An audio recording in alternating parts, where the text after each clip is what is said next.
मुंबई के आजाद मैदान में सराफा कारोबारियों का विरोध प्रदर्शन। कल मुंबई के आजाद मैदान में महाराष्ट्र राज्य सराफा स्वर्णकांत फेडरेशन ने बीजेपी सरकार का विरोध किया। शहर भर के सराफा कारोबारियों ने बीजेपी सरकार के सोने के जेवरों पर ज्यादा एक्साइज ड्यूटी लगाने के फैसले का किया विरोध। इन कारोबारियों का कहना है कि ज्यादा एक्साइज ड्यूटी लगाने से सरकार इनके पेट पर लात मार रही है। आपको बता दें कि देश भर में सराफा कारोबारियों ने पिछले 1 महीने से अपनी दुकानें बंद कर सरकार के इस फैसले का विरोध किया है। इन सराफा व्यापारियों को आश्वासन देने पहुंचे मुंबई कांग्रेस पार्टी के अध्यक्ष संजय निरुपम, जिन्होंने मोदी सरकार के इस फैसले की निंदा की है और इन सराफा व्यापारियों को ये आश्वासन दिया है कि कांग्रेस पार्टी इनकी इस लड़ाई में हमेशा साथ है।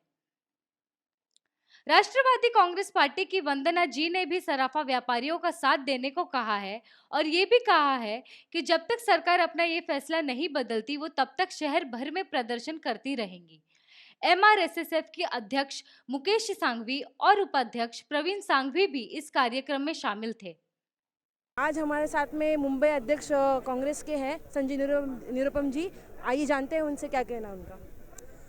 देखिए, पूरे देश के सराफा व्यापारी पिछले 31 दिन से हड़ताल पे हैं, अपनी दुकानें फैक्ट्री बंद कर रखी है। उनकी बस एक मांग है कि अरुण जेटली जी के बजट में जो 1% एक्साइज ड्यूटी डाला गया उसको आप वापस लीजिए, वरना इनके लिए धंधा करना, व्यापार करना मुश्किल होता है। मुझे नहीं लगता कि सरकार इतनी हठधर्मिता क्यों दिखा रही है, सरकार क्यों जिद कर रही है। इन व्यापारियों की रोजी रोटी, इनका जीवन, इनकी दुकान, इनकी फैक्ट्री है। 31 दिन से बंद पड़ा है सब कुछ। सरकार को संवेदनशीलता का परिचय देना चाहिए और तत्काल एक्साइज ड्यूटी रोल बैक करना चाहिए। यही मांग लेके तमाम पूरे देश के सराफा व्यापारियों का समर्थन करने के लिए हम सभी कांग्रेस के लोग और राष्ट्रवादी कांग्रेस की हमारी नेता मीरा रोड भाईंदर की वंदना ताई, हम सब लोग आए हैं और समर्थन कर रहे हैं। सबसे पहले तो मैं मोदी सरकार का निषेध करता हूं, उनकी निंदा करता हूं, उनकी भर्त्सना करता हूं कि जो ज्वेलर मोस्टली बीजेपी के वोटर रहे हैं, बीजेपी के सपोर्टर रहे हैं, उनका गला काट करके ये सरकार चला रहे हैं लोग। और ये बेचारे सारे ज्वेलर पूरे देश से, हर कोने कोने से आवाज लगा के सरकार को बोल रहे हैं कि साहब आप हमारी बात सुनो। ये इतने निष्ठुर और निर्दयी सरकार है कि इनकी आवाज नहीं सुन रही है। ऐसे में इन ज्वेलर्स के इस दुख में सबसे पहले हम शामिल होते हैं, इनकी लड़ाई को हम इनका अपना समर्थन देते हैं और ये लड़ाई निर्णायक तौर पर जीती जाए, इसके लिए हम इनके साथ आगे कदम से कदम लगा के चलेंगे। बहुत नुकसान तो हज़ारों करोड़ का हो रहा है, लेकिन अभी ये रोल बैक का जो इशू है, 31 डेज़ हो गए हैं, 31 दिन तक ये रैली चल रही है, आंदोलन चल रहा है, स्ट्राइक चल रही है और ये सरकार सुन नहीं रही है। और ये सरकार को अब ऐसा है कि हम सड़क पर उतर चुके हैं, अब रास्ता रोको कर रहे हैं। हमारे कितने ही एसोसिएशंस, कितने ही ऑर्गेनाइजेशंस रास्ता रोको करेंगे, रेल रोको करेंगे, बस रोको करेंगे, अब सब करेंगे। जब तक ये सरकार सुनेगी नहीं तब तक हम एग्रेसिवली आंदोलन करेंगे। आज कांग्रेस पार्टी समर्थन में आई तो हम इससे हमारी आशा बहुत ज़्यादा जाग गई है, क्योंकि कांग्रेस सबसे मजबूत है, अपोजिशन में मजबूत है। हम देखते हैं कि वो मुद्दे उठाती है और मतलब आम जनता का मुद्दे उठाती है। आज हम ज्वेलर्स भी है, नाम ज्वेलर्स है, लेकिन इसमें कारीगर, व्यापारी बहुत छोटे से लेकर बड़े तक बहुत है। कुछ कॉर्पोरेट्स को छोड़ दो, ये जो सरकार काम कर रही है कुछ कॉर्पोरेट्स कर रही है। तो ज्वेलर यानी आप सिर्फ तनिष्क मत समझो, ज्वेलर्स यानी आप सिर्फ रिलायंस, आलूकास या ये मत समझो। ज्वेलर्स यानी एक छोटे गांव में भी एक ज्वेलरी की दुकान होती है, एक कारीगर होता है जो ज्वेलर होता है, वो गांव में काम करता है, वो भी एक ज्वेलर है, वो भी एक्साइज के दायरे में आ गया। तो इस तरीके से कांग्रेस का ये उतरना हमारे लिए, आम आदमी के लिए उतरना हमारे लिए, हमारे आंदोलन के लिए बहुत फ़ायदेमंद होगा।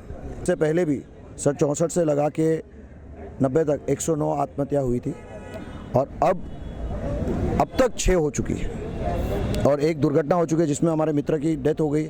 वो रैली में आया था, जाते हुए एक दुर्घटना हो गई जिसमें डेथ हो गई। तो 6-7 लोग हमारे मित्र से हम बिछड़ चुके हैं और ये बहुत दुखद घटना है और उसके बावजूद सरकार सुन नहीं रही है। तो सबसे बड़ा दुख है लोगों का और यही सबसे बड़ी विडंबना है कि जो सरकार को अभी जैसे बताया कि पूरे ये व्यापारी वर्ग ने उनको चुन के दिया, उन्होंने हर तरह से उनको वोट से और सपोर्ट किया, नोट से सपोर्ट किया, सब तरह का सपोर्ट करने के बावजूद भी वे व्यापारी लोगों का जो दुख है और व्यापारी लोग जो इतने पहली टाइम 1 महीने से जो दुकानें बंद करके बैठ रहे हैं, जिसमें करोड़ों रुपए का लॉस हो रहा है, कारीगर वर्ग आत्महत्या कर रहा है, उसके बावजूद भी ये लोग सुनने को तैयार नहीं है। ये बहुत बड़े दुख की बात है, शर्म की बात है।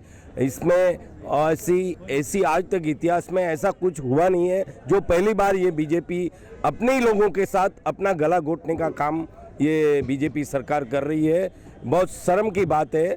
और इसमें कांग्रेस पार्टी पूरे सक्रिय भाग लेके ये एक्साइज ड्यूटी निकालने का हम लोग वचन देते हैं और किसी भी कीमत पर ये एक्साइज ड्यूटी निकाल के रहेगा और व्यापारी एकता हमेशा जिंदी रहेगी। इसी तरह हमारा भी इस सोनार को हमारा राष्ट्रवादी कांग्रेस पार्टी का समर्थन है।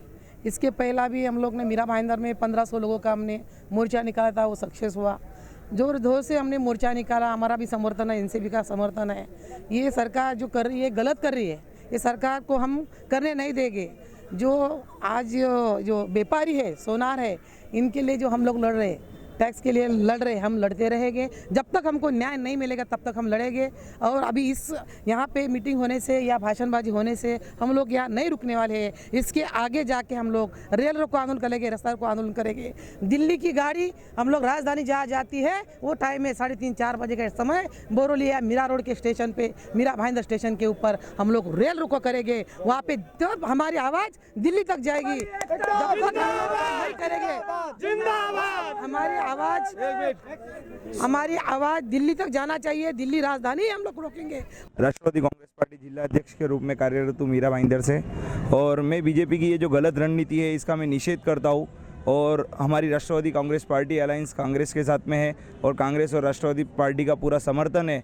और जब तक बीजेपी इस एक्साइज ड्यूटी और काले कानून को रोल बैक नहीं करेगी तो हम जब तक शांत है तब तक हमारा परिचय ले रहे, और जब हम अग्रसर हुए तो बीजेपी और शिवसेना दोनों को भारी पड़ेगा। और हम इतना ही कहना चाहेंगे, इससे ज़्यादा नहीं बोलूँगा, कि एक्साइज रोल बैक होना चाहिए और बीजेपी को अपनी भूल का सुधार करना चाहिए। अगर वो आगे कुछ चाहती है और व्यापारी वर्ग से कुछ मांगना चाहती है या कुछ उम्मीद रखती है तो इसको रोल बैक करना होगा। महाराष्ट्र के सब अनुकंपा धारकों का 28 मार्च से आमरण उपोषण। इनका कहना है कि इस बारे में ये लोग माननीय मुख्यमंत्री, शिक्षा मंत्री और वित्त मंत्री के पास समय समय पर अर्जी देकर इस बारे में बात की, पर उन्हें उनकी किसी भी समस्या पर आश्वासन नहीं मिला। अनुकंपा योजना 1976 से निवृत्त शासकीय कर्मचारी के बच्चों को सेवा में शामिल किया जाएगा ऐसी थी, पर कुछ समय बाद इसमें कुछ बदलाव किए गए हैं। इसमें से एक 4 अप्रैल सन 2014 को सरकार ने निर्णय लेकर खाली होने वाली जगहों को 10% तक किया गया। इसी वजह से अनुकंपा धारकों की संख्या बढ़ती गई। इसी वजह से पूरे महाराष्ट्र में 8 से 9 सालों से 10,500 से अधिक अनुकंपा धारक नौकरी से वंचित है। इसी वजह से उन्होंने आज़ाद मैदान में प्रदर्शन करते हुए ये मांग रखी है कि उन्हें सरकार सेवा में शामिल करे। मैं मानिक सालवे जिला परभनी से आया हुआ हूँ और हमारी ये मांगनी है ये शासन को कि जिसके भी जो डिपार्टमेंट में जिसके भी पिताजी हो या माँ हो गुजर गई है सर्विस करते समय, उसके जगह पे उसका कोई वारिस लेने के लिए हम लोग यहाँ पे बैठे हैं, जो कि 2005 से हम लोगों की तरफ कोई ख्याल नहीं कर रहा है। उनकी संख्या बढ़ रही है, आज उनकी संख्या 10,603 या इसके पास हो चुकी है, फिर भी हमारा शासन कोई विचार कर रहा नहीं है। इसीलिए आज हम आज़ाद मैदान पे 28 तारीख से आमरण उपोषण के लिए बैठे हैं कि हमारे ऊपर किसी ने कोई भी शासन के कर्मचारी ने ख्याल करके हमारी मांगनी पूरी करे। आपके साथ में अभी कितने लोग हैं आप यहाँ पे उपोषण के लिए? यहाँ पे करीबन 50-100 लोग हैं और उसमें से कोई हम बेमुदत अनशन पर बैठे हुए हैं। वो खुले हैं कि आगे चल के अगर हमारा आंदोलन तीव्र हुआ तो रास्ता रोको करने के लिए उनको हमने अनशन से दूर रखा है कि भाई इसके आगे अगर अपने को रास्ते पे उतरना होगा तो आप लोग हमारे लिए तैयार रहिए, इसलिए उनको दूर रखा है। कौन से कर्मचारी किस किस पोजीशन में काम कर रहे हैं बताएंगे हमें? हम लोग सब क्लास 4 के कर्मचारी, दिवंगत कर्मचारी के बंदे हैं, लड़के हैं। जो भी क्लास 4 के लिए यह अनुकंपा लागू है उनके हम लड़के हैं और हमारी तरफ आज कम से कम 10 साल से हमारी भर्ती नहीं हुई है। ये वजह से कितने हम कर्मचारी हैं जिनको आप कह रहे हैं कि ये पोजीशन मिलना चाहिए, गवर्नमेंट में जॉब मिलना चाहिए, ऐसे कितने लोग हैं आपके साथ? तकरीबन 10,603 लोग हैं। और ये मुनगटीवार साहब का कहना है कि 1 लाख के ऊपर अनुकंपा धारक है, जो कि नहीं है। वो उनको भी पता ही नहीं है, लेकिन जानबूझ के हमारे ऊपर वो ऐसा इल्ज़ाम लगा रहे हैं कि 1 लाख लोग हैं आपके, इसीलिए हम आपको नौकरी नहीं दे सकते। लेकिन ये जो मुख्यमंत्री साहब ने एक अनुकंपा की समिति गठित करे थे, जिसमें ये अर्थ मंत्री, महाराष्ट्र राज्य के अर्थ मंत्री मुनगंटीवार उसके अध्यक्ष है। उनको मालूम होने के बावजूद भी वो हमें दिशाभूल करने का उत्तर दे रहे हैं। मी पांडुरंग व्यंकटराव कंधारे, महाराष्ट्र कृती समितीचा उपाध्यक्ष आहे। गेली 5 दिवसापासून आम्ही ह्या आझाद मैदानावर उपोषणाला बसलेलो आहोत। उपोषणाला याच्यासाठी बसलो की आमचे वडील सरकारी कर्मचारी असतेवेळेस ते मरण पावलेले आहेत आणि मरण पावल्याच्या नंतर त्या ठिकाणी त्यांच्या वारसांना नोकरीवर घेण्याची अशी शासनाची 1976 पासूनची तरतूद आहे। तेव्हापासून मध्यंतरी 2006ला एक मध्यंतरीची एक GR काढला शासनाने आणि त्याच्यामध्ये 8 टाकली।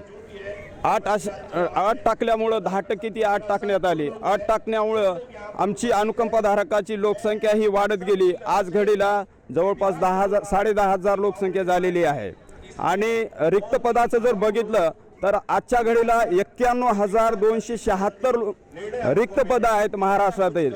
तर या माध्यमातून आम्ही विनाअट भरती होण्याच्या संदर्भामध्ये आम्ही इथे बसलेलो आहे। वेळोवेळी निवेदने दिलेली आहेत, तरी आमच्याकडे कोणी शासन लक्ष देत नाही।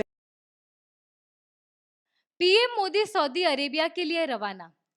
Prime minister Narendra Modi Washington से अब सऊदी अरेबिया जा रहे हैं। मोदी वॉशिंगटन में न्यूक्लियर सिक्योरिटी समिट सन 2016 खत्म कर सऊदी के लिए रवाना हुए। वो सऊदी अरेबिया अपनी 3 नेशन टूर के लिए जा रहे हैं। ये न्यूक्लियर समिट में 5 देशों के राजनेता शामिल हुए थे और इस समिट को अमेरिका के प्रेसिडेंट बराक ओबामा ने सन 2010 में शुरू किया था। बालिका वधू में आनंदी बनी प्रत्यूषा ने की आत्महत्या। टीवी के चहेती सीरियल बालिका वधू में आनंदी का रोल निभाने वाली अभिनेत्री प्रत्यूषा बैनर्जी ने फांसी लगाकर आत्महत्या कर ली है। प्रत्यूषा को उनके कांदिवली के घर से गंभीर हालत में कोकिलाबेन अस्पताल ले जाया गया, जहां पर डॉक्टर्स ने उन्हें मृत घोषित कर दिया और इसके बाद अस्पताल प्रशासन ने पुलिस को जानकारी दी।